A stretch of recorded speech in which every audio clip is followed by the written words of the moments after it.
Mark Leslie is the author of more than 30 books and numerous anthologies. He has about 3 decades worth of experience in bookselling and publishing, so he is truly a seasoned industry professional. Don't go away, we'll be right back with Mark Leslie's book, Lover's Moon.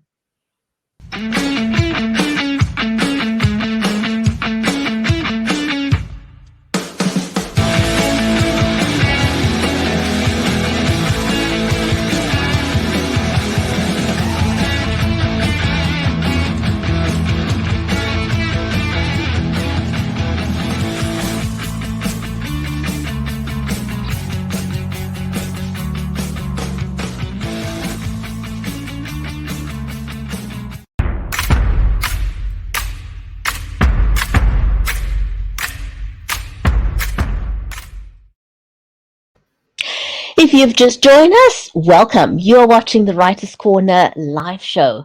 If you follow us, you'll get notified when we go live, so don't overlook doing that. I'm your host, Bridgetti from Cape Town in South Africa, and in today's show, we're going to be talking to the amazing professional Mark Leslie. He's got a wealth of information to share with us if you are looking to become an author. He's got 3 decades of experience behind him. Now, our show today is brought to you by StreamYard, Creative Edge, and BeLive Media. So, warm welcome. Whether you're watching us over on Amazon Live, on YouTube, on Twitter, on Twitch, on Amazon Live, a warm welcome, regardless of where you are watching. Feel free to comment. We are watching the comments, so please feel free to say hello. If you'd like us to give you a shout out on the show, we'd be happy to do that as well.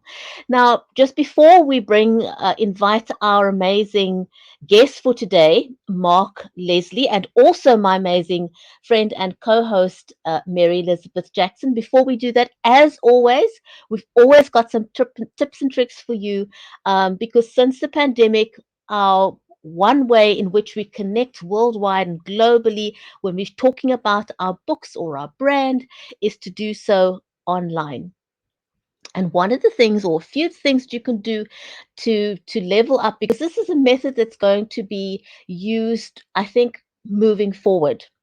And so, what you want to do when you go live and you talk about your book, and I know if you're going live on Instagram or TikTok, for example, what you would normally do is hold your phone in portrait mode like that, which is 100% correct, because you'll be using the entire screen real estate if you hold your phone in portrait mode on TikTok or on Instagram. But here's a quick tip for you: if you're going live on Facebook, or on YouTube or any of the other social media platforms, go into your settings, regardless of whether it is an Android or an Apple phone. Go into your settings, turn off the screen rotation lock, and turn your phone into landscape mode. That'll get rid of those black lines. If you ever wondered what those black lines are on the sides, that'll get rid of the black lines. And now you can talk very comfortably, show your book, show your face, use your hands, be a little bit more animated. And if you're on the run, if you're in a hotel room or wherever you are and you forgot your tripod, and you can use any tripod because you do want to stabilize your phone. You don't want to make your audience seasick by having a phone that's not 100% stable. And you can take your pick. I mean, oh my goodness, there are tripods galore on the market. So really, you can take your pick when it comes to tripods. If you've forgotten your tripod, here's a quick hack. Take your phone, tape it to the window, use some sticky tape or sellotape or anything. And you know what? The best thing about that is you're going to have your phone 100% at the 90-degree angle, which is the correct angle, and you'll have front facing light, which means that you won't disappear because you've got back facing light. Front facing light is your friend. If, however, you are going live on a laptop, for example, and you want to level up on that, get something like a lavalier microphone. There are tons of them. Take your pick. But that'll level up on your sound. And of course, if you've got background noise, you want to avoid background noise, take your pick. Again, this is my personal favorite just for fit, which is the Apple earbuds. The Shure ones are great. There's, again, tons of them, but that'll avoid background noise. So there's some quick tips for you. Now, let me introduce my amazing friend and co-host to you, Mary Elizabeth Jackson. She is an award-winning author herself. She's written numerous children's books. She's a ghostwriter. She's a disabilities advocate. Go and check out her latest release with Thornton Klein, Cheers from Heaven. She is an amazing author. So, Mary, welcome to the show. How are you today? I am well. It's so good to be here.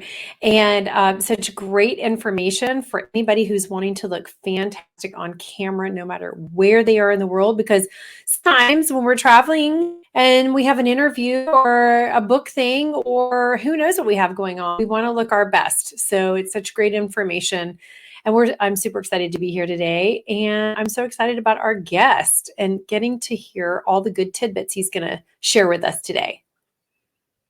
Absolutely. In the over 4 years that we've been going, we've really, really sort of almost gone to the full gamut of kinds of authors that you can get. But it's very seldom that we get an author like Mark who's written over, he's got over 3 decades of experience. He's got a ton of books behind him. He's got a wealth of energy and information to share. He's a writer, an editor, a professional speaker, and he calls himself a book nerd. He I says like his that. first short, I know, right? For an author, that's great. He says his first story appeared in print in 1992, and he's as we said, he has got about 30 books to his name, 30 plus books to his names. He's written thrillers, fiction, paranormal, nonfiction, and he's done a couple of anthologies. And then he also writes about how people can become better authors. So I think let's give him a warm welcome to the show, shall we? Yes.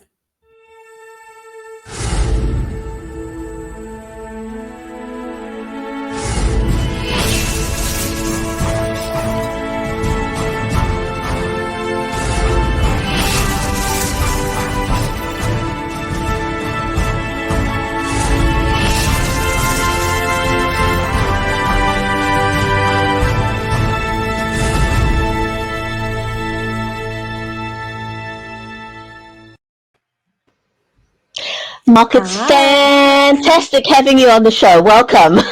It's great to be here. Hi, Thank you buddy. so much. I was Yeah. in the green room scribbling down all that amazing advice you just offered for doing the live video. So I've already got a page of notes. I know, it's really good. We love some of the stuff that we use, and it's so important because you just never know where you're going to be, and so much has moved online. So, Yeah. all right, Bridgetti, let's dive right in because we have more questions that we want answers to than time, right? I know, absolutely. Mark, with over 30 books to your name and being the seasoned writer that you are, what is it that you enjoy? You obviously enjoy writing. I think that goes without saying. So what is it about writing that thrills you, that you love it so much? What started your love affair with words and books? I blame my mom who read to me, and I discovered that magic of story and storytelling. And again, it started with oral storytelling, which is probably why I love speaking, because in the same way that when you're in front of an audience and you're talking to them and you can see their reactions, you get that when you do stories. I love doing campfire ghost stories. That's the best. But I think that's the thing I love about the writing life and the things I get to do as a writer are the storytelling, the imagination. Just this morning, I received a note from Facebook from somebody whose daughter had read one of my stories that had been published in a magazine years ago and was still talking about it, years later, and was asking, "Oh, is it available in a book format so I can buy it for her birthday?"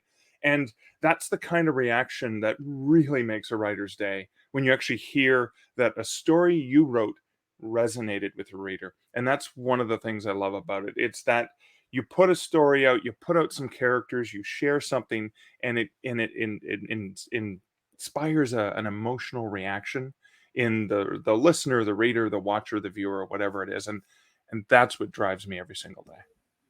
And you're part of promoting that love for literacy, which is such a passion. I know it's a passion of mine. I think it is for most authors. And yeah, what an honor that somebody loved your work so much that it made that difference, and it gives you that validation, you know. So you have a small library. We'll just call it a small library because of all the books that you have. Do you have a favorite anthology or book out of your, we'll call it your repertoire? Oh, my repertoire, not books that I love, like, my favorite. Yeah, no, yeah. What is your favorite? Well, I think you know what. Oftentimes, you have to love your most recent work because you're always really excited about that thing you put out. So I'm Lover's Moon is one I'm excited about, but I'm excited about it not just because it was a novel I wrote and I'm proud of it. It was a novel I wrote with a dear friend of mine, and I could never have written it without Julie's guidance, help, support, and just partnership in terms of bringing this together. It never would have happened. So it not only represents a work I'm proud of, but it represents a collaboration that was so unique and so fascinating. So yeah, I have to usually always go with the most recent release.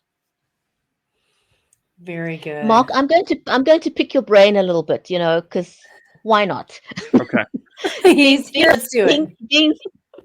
Being such an experienced author, as you are, looking back on more than 3 decades of writing, what is the one piece of advice that you would want to give to your younger self as a new author, and to the viewers out there who are thinking about becoming an author? If you could go back, what would you Yeah. want to tell Hmm. yourself?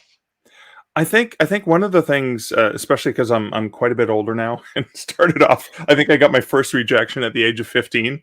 I am significantly older than that now. I'm 53. So I think one of the things I would tell myself or tell beginning writers is don't give up. There's a lot of adversity in writing. There's a lot of adversity in just getting the story written or the book written. So if you haven't yet finished a work, do everything you can in your power. NaNoWriMo, National Novel Writing, is coming up, which is basically the whole idea is to try to spend at least a little bit of time every day in November writing so you can get 50,000 words by the end of the month. But if you can do 10,000 words or whatever, that's fine. Get that first thing written, because that experience, it just gets easier every time you do it. The other thing is you're going to face adversity once you finish the story or book. What do I do with it? What publisher do I send it to? Should I self-publish it? All the work that's involved and entailed, regardless of which publishing path you choose. And it's not going to be easy. It's not going to be easy at all. There's going to be a lot of naysayers. There's going to be a lot of naysaying that you do to yourself. Imposter syndrome never goes away. Am I good enough to share this? Do not give up on yourself. If your dream and your passion is writing and you have a story that you want to share, or stories that you want to share, or experience you want to write down, or a memoir, do not give up on yourself. You need to continually be your biggest fan, and you need to push yourself forward even when things get hard, because having been in the industry for so long, I've seen the ups and downs and the highs and lows and the rejections after rejection after rejection after 1-star reviews, after all of the things where somebody reads something and does nothing but criticize it. Don't give up on yourself, because it's a long road and it's a long, high climb that may take a while, but oh my God, the view is absolutely spectacular, particularly when you wake up one day and you can actually hear from somebody who, you connected with. If your story can change one person's life, inspire them, make their day a little bit better, make them smile, make them feel a little bit scared, whatever it is, emotion you want to invoke in them, that's magic. Oh, yes. I We love love, that. gosh, I know we have energy, Mark, and your enthusiasm and passion. And absolutely, we have to be our biggest cheerleaders always, no matter what the world says. We have to still believe in ourselves. And you have to go in for the long haul, for sure. So now I'm going to ask you the who your favorite author is. And, did they inspire you to be, with your writing, compel you to be the best writer you could be? Or, did you kind of come up with your own style on your own? Because I know some people, that's advice that's out there. Go read your favorite author, kind of mimic what they're doing. You want to hang out with the people who you want to be like. So. Wow, great question. I think I have to list a number of writers who have positively influenced me in so many different ways. So, Stephen King, for one, and it was not his horror, it was the short story The Body, which Stand By Me was based on. That was the first thing that really captured my imagination, that coming of age tale. It's authors like John Irving, it's authors like Canadian horror author Sean Costello, it's authors like Canadian science fiction writer Robert J. Sawyer, it's mystery thriller writers like Michael Connelly. When I think about those, tend to be the authors that I think of, all of the ways that their writing has influenced me and shaped me in so many different ways and inspired me. So, and that's just the tip of the iceberg of the dozens of other writers who have positively influenced me. Almost every single book I pick up, I'm going to learn something new. I'm going to learn either a nuance of how to set up a scene, character development, different aspects. So it's really difficult for this book nerd who just, and I read voraciously and I read across different genres, but it's really, really difficult me to pinpoint only one author who influences me, because I honestly think that every single book that I pick up, every single word that I read from other authors is going to inform, entertain, and inspire me, and teach me something about writing and about storytelling that's going to just make me a little bit of a better writer every single time I sit down and put pen to paper. Wow, that is just amazing. It's great that you've had such amazing role models.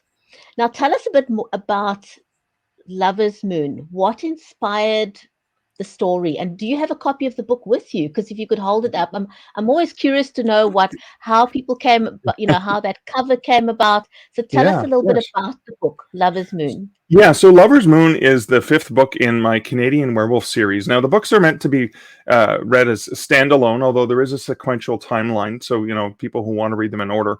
But what's unique about Lover's Moon is that the universe follows the main character of Michael Andrews, like Canadian Werewolf. Michael Andrews is an author who lives in Manhattan, and he happens to be cursed with lycanthropy. So once a month, for about 10 days every month, he turns into a wolf, not a werewolf, not a half man, half wolf. He actually turns into a 6-foot long gray wolf. And he wakes up the next morning with no memory of what he was doing when he was running around on all fours and howling at the moon. And so the whole series came about because I tried to imagine, what would it be like having to live with that side effect, waking up with no knowledge of what you did the night before, completely naked. How do you get home? And so the whole series, it started off with a Canadian werewolf in New York, is a little humorous in terms of following the misadventures of how Michael tries to get home after waking up naked in Battery Park with a bullet hole in his leg and the taste of blood in his mouth, going, what the heck did I do last night? So this follows, the series follows Michael. It's got some humor in it. It's paranormal, urban fantasy adventure. He's a bit of a superhero because as a human, he has side effects. He has enhanced senses, to smell, taste, sound. And he also has a little bit of superhuman strength. And so he uses his powers. Like myself, Michael grew up a huge fan of the Spider-Man comics. And so with great power comes great responsibility. He uses his powers to help other people. And that often gets him into some trouble. And so Gail is his best friend. And in the first book, she comes back into his life after about 5 or 6 years. And he identifies her as like this ex-girlfriend who broke up with him and dumped him because he kept having to lie to her. He never told her about the werewolf thing, and he was disappearing for 10 days every month. And she thought he was cheating on her. So they broke off. But she comes back into his life 6 years later and says, Andrews, I know you're a wolf. I need your help. My fiance's missing, and I know you can track him, because she figured out what his deal was. And so they're friends in the series. Michael's still madly in love with her, but they don't have a relationship. So there's this tension throughout the series. But what happened was my readers really wanted to know, well, Michael and Gail were both in love. They were a couple for a while. I want to hear that story. I want to read that story. And so I made a note that I would one day write the story. And I couldn't. I was having so much trouble because, like Michael, I put Gail up on a pedestal. I worship the ground that she walked on. And so I couldn't properly write Gail's perspective. I went and picked up books. Gwen Hades has a great book called Romancing the Beat. And I read that, and I went through the charts and the graphs, and I tried to, beat out the story. And I normally don't outline. And I was having trouble. I even, started Gail's chapter, but it was just not right. So my dear friend, Julie Strauss, who is familiar with the series, and I've worked with as an editor too, she is a phenomenal humorous romance writer. I just love her novels. They're absolutely fantastic. And so I pleaded and begged with Julie, do you think you could write Gail's point of view? Because I needed it to be an actual romance story, unlike the rest of the novels, which may have love as a subplot. And Julie and I had several meetings. We mapped it all out. And it was actually March of 2022 that she sent this beautiful diagram of the month of March. And I was going to write the epilogue, or the prologue, I should say. And then she wrote chapter 1, then I wrote chapter 2, et cetera, et cetera, et cetera. And that's how the writing came together. And oh my God, what a wild ride that was for both of us. That's so cool. I love it. And it's so, I love your passion about it. And we would love for you to read, if you would do us the honor reading from this book so we can hear more about it. So a bit of the backstory. So Michael is a writer. He's a successful mystery writer, and he's in the process of wanting to write a mystery about the Necronomicon, an occult book that involves a murder related to a sort of really expensive copy of it. And he needs to know more about this world. So his agent has hired Gail, who is an occult shop owner. And this is based on an actual occult shop. I actually said it at the Enchantments, which is in New York, a classic, a wonderful occult shop. But we call it Enchanting Magic because we fictionalized it. And Gail's the owner of the shop. And so the two of them are together, but they kind of are attracted to one another. So this is a little bit later. It's about halfway through the book where they're at the Algonquin Hotel in Manhattan, a phenomenal place where you can go and have cocktails, martinis before you go to the theater. And the Algonquin Hotel is where Michael lives. It's got a literary history. This is Dorothy Parker and the round table there and the humorists that used to hang out there. So Michael just loves hanging out in the ambiance. So this is the two of them, and they're having a discussion about the Necronomicon. And it's disturbing some of the higher end clientele that are there. So the two of them are there on sort of and again, they're not wanting to call it a date because it's a business relationship. So there's this tension between the two of them. So this is just that scene. So, this grumpy couple at the next table turns and just kind of is upset with them and is grumpy. So they're laughing together, and Gail says, "They look like they were born to be offended." "Should I go to apologize to them?" I asked. "You can take the boy out of Canada, but you can't take the Canada out of the boy," she laughed. "Now, leave Statler and Waldorf to stew in their misery. I'm glad they buzzed off." Oh, also, there's Gail's shop had a bee infestation, so they had been talking about bees as well, and that's where these puns come into play. I let out another burst of laughter when she used the names of the two cantankerous old men who consistently jeered at and heckled the performances of the Muppet Show from their balcony seats. "You really need to beehive yourself," I said. "Wasp on earth are you talking about? I'm sitting here minding my own beeswax." We were laughing uncontrollably at the stupidest of jokes and a string of puns that had gone on far too long, a long time ago.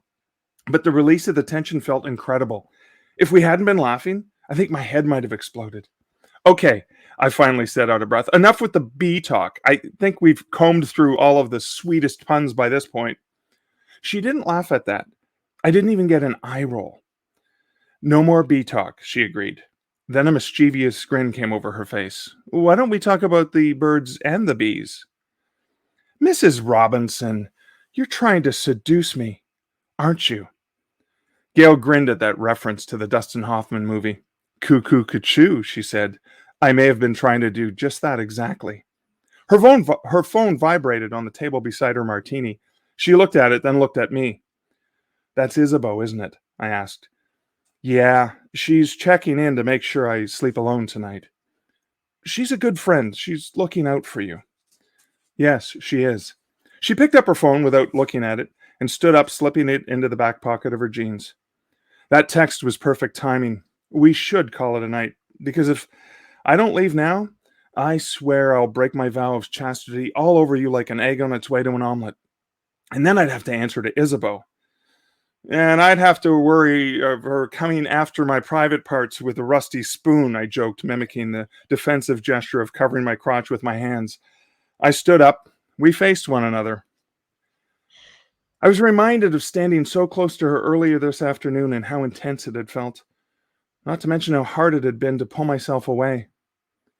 I really enjoy our time together, Gail. Me too, she said. Have a good night, I said, leaning in to give her a hug. She moved into my arms for a warm embrace. I swear I felt intense tingling at every point of contact between us. There were hundreds of nerve endings across my body, tearing around and screaming good vibrations. The hug lasted a full beat, then another. I wasn't willing to let her go just yet, and I squeezed a little harder. Breathing in the combination of the sandalwood and vanilla scent of her hair this close hypnotized me. Feeling her against me was even better than I had imagined. And I had imagined it a hell of a lot in the past several days. She didn't let go either. Her own arms tightened a bit more. Another beat passed. This is nice, I said. It is. See? A nice hug. Chastity intact. It's all good. I could stay like this all night. Me too. It's perfect. Yeah, she breathed, except there's this one problem. What's that? Are you sure you're Canadian? Why?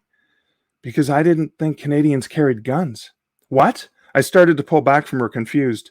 She let out a giggle and reached down with one hand on the back of my butt and pulled me back in tight against her so my hardness pressed against her thigh. Oh, I said, yeah, I'm always happy to see you. Ecstatic even. Oh, don't worry, I can tell. But you know what would make me happy? Perhaps even more ecstatic? Tell me, I whispered into her ear, a little more forcefully than I had intended. She pulled her head back and looked up in my eyes, her breath hot on the top of my throat. If I could stop wondering what it would feel like to kiss you. Oh A my little bit of romance goodness. there Oh for you. my goodness. Oh my goodness. Do you do audiobooks? Well, Julie and I read the audiobook, and in Good. the audiobook version of this, she does Gail's voice, and she does it way better, obviously, than I do. Wow, that was great. Wow, that really pulled us in. Yeah. Yeah, no That's the pun whole idea. intended. Will he No kiss pun her? intended. Will he kiss her? I know, right? She grabbed his butt and pulled him in. Yeah, it's I great. cleaned it up And for you your know, audience, by the way. okay. Well, and you know what I love? I love the back and forth banter that is something that would actually happen between two people. So it's so realistic. That's what I love about it too. Thank you. Yeah. The whole Yeah, it was a bee lot of fun to thing, write. yeah, that was so cute. Oh, man. So well, we just, oh my gosh, time is almost I know, time out. goes by so quickly. We're going to take a real quick break, and then when we come back, Mark, if you can just quickly tell us what's next for you, what can your readers look out for next?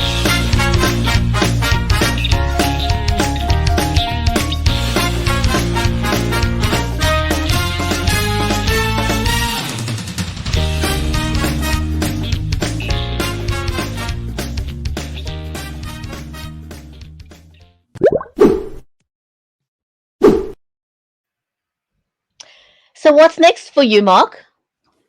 Oh, actually, for anyone who's familiar with the movie Planes, Trains, and Automobiles, this is the book John Candy was holding in the New York airport when Steve Martin's character first met him. Now, John Candy is a Canadian actor. This was described in the script as a pornographic novel called The Canadian Mounted. It's obviously a cheeky reference to Candy being Canadian. And coming for the 35th anniversary of the movie, which is this Thanksgiving in America, is that book, but it's a trivia book. It's called The Canadian Mounted, and it's trivia all about, I think, one of my favoriteest movies ever. Awesome. Yeah, I'll have to go watch it now. It's been a long time since I've seen it. It's a Thanksgiving tradition. Absolutely. Gosh, it was so amazing to have you on today. Thank you. It absolutely was. Mark, thank you so much, and a huge big shout out And thank you to our live audience who've joined us today. And also a shout out to anyone who's watching this show on the rerun. So thank you so much. And we look forward to having you back again soon, because we'd love to have you back for your next book. Thanks, everyone. Stay well, and we'll see you back on the next episode of the Writer's Corner live show.